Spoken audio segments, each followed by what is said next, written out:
लिए जान लुटाने के लिए भी तैयार है। जान हमारे बाबा का सम्मान है। किस बात को कहते हो, कब कहते हो, किस बात पे कहते हो कि सम्मान पे चलता है? आज सम्मान में उसको स्वर्ग चाहिए, वो स्वर्ग चाहिए तो वो हटे यहाँ से, वो संसद से हटे।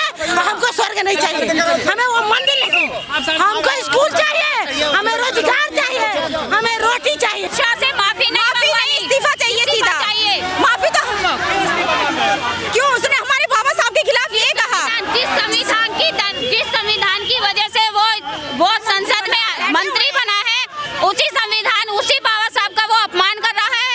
हमें माफी नहीं मंगवानी, हमें सीधा इस्तीफा चाहिए। मेरे बयान को गलत चलाया गया। कोई गलत नहीं चलाया गया, कोई गलत नहीं चला गया। तो गलत चला रहे हैं भाई, गलत कहा है तभी तो गलत चला रहे हैं। अपनी सफाई देने के लिए गलत बोलते। आपको स्वर्ग में जाना, भगवान का नाम हमें नहीं। अरे जो भगवान का नाम रखेगा वो स्वर्ग में जाए। हमारे बाबा साहब ही हमारे भगवान है, वही हमारा स्वर्ग है। उन्होंने हमें स्वर्ग दिया है, स्वर्ग में जीना सिखाया है। तो भगवान का नाम लेने से स्वर्ग नहीं मिलता। अरे हमें तो नहीं मिलता, हमारे बाबा साहब ही हमारे भगवान है। गृहमंत्री का पद छोड़ के जाके घंटा बजाए और क्या, क्यों बैठे संसद में? जाओ ना वहाँ पे संसद में। मीडिया ने गलत चला दिया।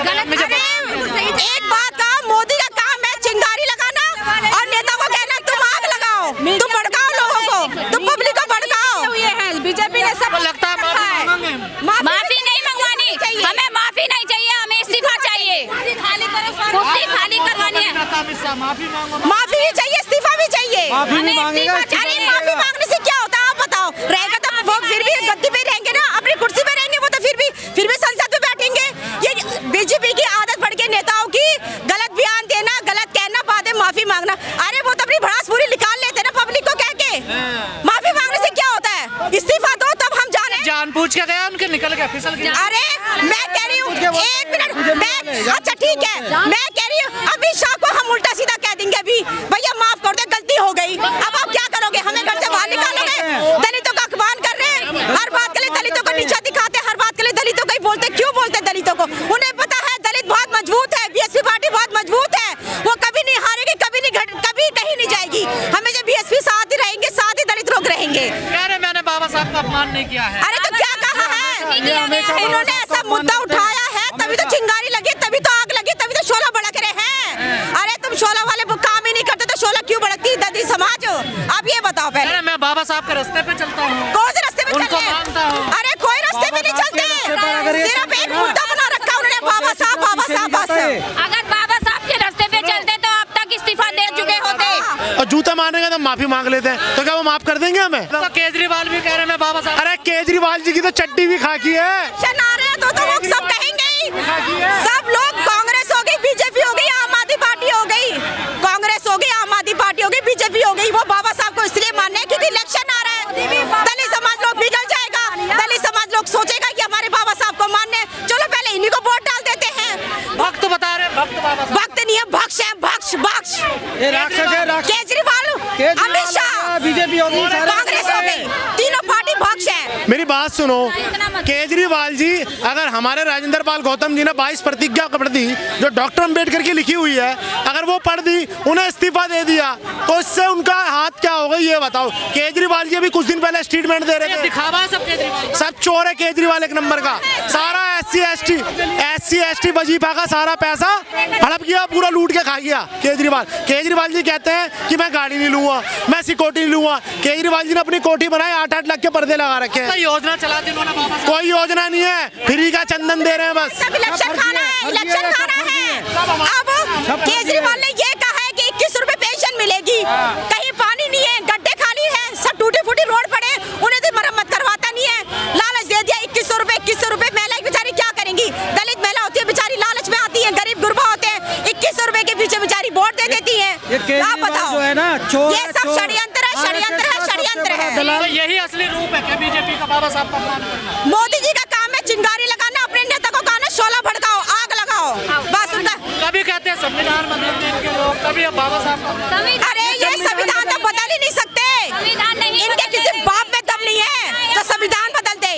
इनके नेता तो कहते हैं 400 पार हो जाए संविधान। नेता सारे चापलूसी हैं, सब घूस खाने हैं, किसी को कोई काम नहीं है, बस सिर्फ अपनी गद्दी प्यारी है और कुछ ही नहीं है। दलित समाज लोगों को प्रेरित करते हैं, परेशान करते हैं, उन्हें नुकसान पहुंचाना चाहते हैं।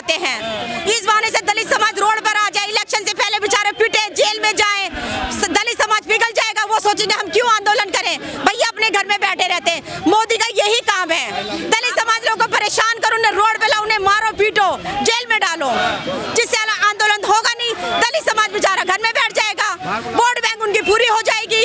घंटा बजाएंगे हमारे बच्चे घंटा नहीं बजाएंगे। तेरे को जाके बजाना है तो बजाओ, घंटा बजाओ, घंटी बजाओ, जाके चप्पल साफ करवाओ। लेकिन हमारे समाज के लोग अब नहीं करेंगे, नहीं करेंगे। अत्याचार नहीं सहना है तो नहीं सहना है। हम मान आज भी कर रहे हैं, कल भी कर रहे हैं। मैडम, अफसोस की बात यही है कि देश में जनता की बात नहीं सुनी जा रही है। ये बहुजन समाज पार्टी के लोग, ये देश की आवाज़ है, संविधान की आवाज़ है, ये जन जन की आवाज़ है, ये अपनी आवाज़ को रख रहे हैं। डीएम साहब के वहाँ से अभी संदेश आया है कि हम आपका ज्ञापन लेने के लिए तैयार हैं। हम ये कह रहे हैं कि डीएम साहब बाहर आइए, जनता उनके द्वार पर आई है, जनता की बात को सुनिए। अगर डीएम साहब जनता की बात को नहीं सुनेंगे तो कौन सुनेगा? आएंगे वो, बिल्कुल आएंगे, आना चाहिए। लोकतंत्र में आना चाहिए। लोकतंत्र में लोग बड़े होते हैं, ये लोगों का देश है, संविधानों का देश है। तो लोगों के लिए अगर नहीं आएंगे, अधिकारी किसके लिए है? चाहे सीएम हो, पीएम हो, डीएम हो, ये लोगों के लिए बने हुए हैं। अगर लोगों की बात नहीं सुनेंगे तो किसकी बात सुनेंगे? सुननी चाहिए बात।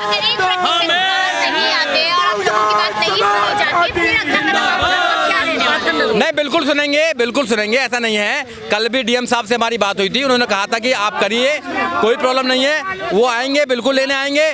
नहीं लेने आएंगे तो कोई बात नहीं, और किसी को भेजेंगे, पर हम देंगे। साहब, आप कानून के जानकार हैं, क्या लगता है इस मामले में कोई कानूनी कार्रवाई भी हो सकती है सर? हाँ, बिल्कुल होनी चाहिए, बिल्कुल होनी चाहिए। उन्होंने SC/ST प्रिवेंशन एट्रोसिटीज एक्ट का वॉयलेशन किया है। बाबा साहब डॉक्टर अम्बेडकर महान इंसान है, महान हस्ती है। अगर कोई भी SC/ST की महान हस्ती का लिए अपमानित शब्द का इस्तेमाल करता है तो उसके खिलाफ SC/ST एक्ट में मुकदमा होना चाहिए। क्या बसपा कानूनी रास्ता भी अपनाएगी? नहीं, बिल्कुल अपनाएगी, बिल्कुल डेफिनेटली अपनाएगी। और बहुत सारे एडवोकेटों ने अभी उनको कंप्लेंट भी दी है, तो उस पर FIR भी होगी। तो क्या डीएम आप आएंगे बाहर? हाँ, बिल्कुल आएंगे, आना चाहिए। देखिए, जनता की अंदर आने का नहीं है, जनता की आवाज है, आना चाहिए। ये तो अधिकारियों को बाहर आना चाहिए। अगर जनता आई है तो जनता को सुनने के लिए आना चाहिए। अगर नहीं आते तो एरोगेंसी है ना सरकार की, सरकार के अधिकारियों की, और सरकार की यही तो जनता के लिए ही होते हैं ना। हाँ, तो ये तो आप सवाल पूछे ना कि जनता आपके द्वार पर आई है, आपसे कुछ बात रखने के लिए आई है, आप क्यों नहीं आ रहे हैं? ये जनता की बात रखने। कलेक्टर साहब को किस लिए बैठाया गद्दी पे कि जनता की सुनेंगे? जनता उनके द्वार पर आई तो उन्हें शर्म आनी चाहिए। अब तक तो उनको बाहर आ जाना चाहिए था और आकर के पूछना चाहिए ऐसी क्या तकलीफ हो गई जो आपको मेरे यहाँ पे आना पड़ा। तो ये तो उनको शर्म आनी चाहिए और उन्हें अब तुरंत के तुरंत आना चाहिए। और हमें यहाँ जाने से रोका जा रहा है। अगर बाबा साहब का लिखा संविधान ना होता तो आज वो उस गद्दी पे भी नहीं बैठे होते। उन्हें इस चीज के लिए शर्म आनी चाहिए कि आज वो खुद भी बाबा साहब का अपमान कर रहे हैं कहीं ना कहीं। तो लग तो नहीं रहा बाहर आ पाएंगे। देखिए, आपको आना पड़ेगा सर, आना पड़ेगा। नहीं तो हम लोग यहाँ से जाएंगे नहीं जब तक वो आएंगे नहीं, हमारी सुनेंगे नहीं। हजारों लोग आ गए हैं, अभी और बहुत सारे लोग आने वाले हैं उनके लिए। समाज पार्टी जिंदाबाद, जिंदाबाद।